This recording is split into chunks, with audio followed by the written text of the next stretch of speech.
जी अस्सलाम वालेकुम। सबसे पहले मेरे तमाम सब्सक्राइबर को ईद मुबारक दिल के तागराइयों से। दोस्तों आज की वीडियो में आपको बताएंगे, अगर आप लोगों ने 81 71 पे अपना शनाख्ती कार्ड नंबर सेंड किया है और आपको मैसेज आया है कि आप मुआज़्ज़ज़ आप अपना शनाख्ती कार्ड मालूमात फ्रेम करने का शुक्रिया, आपकी मालूमात की जांच पड़ताल के बाद या आपकी अहलियत के बारे में आगाह किया जाएगा।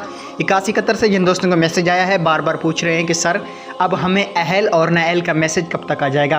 दोस्तों इस मंथ की जो मई का भी महीना चल रहा है, मतलब इसके आखिर महीने तक सब लोगों को 81 71 से दोबारा मैसेज आ जाएगा, या तो वेब पोर्टल को दोबारा से अपडेट कर दिया जाएगा और आप वेब पोर्टल के ज़रिए भी अपनी अहलियत मालूम कर सकेंगे, क्योंकि अभी आपका डेटा चेक किया जा रहा है। कुछ लोगों को तो मैसेज आ चुके हैं, मैंने पहले भी वीडियो बनाई थी और फिर भी मुझे लोगों ने व्हाट्सएप पे मैसेज किए हुए हैं कि सर हमें मैसेज आ चुका है, लेकिन अभी कन्फर्म मैसेज जो आया है वो चंद लोगों को आया है।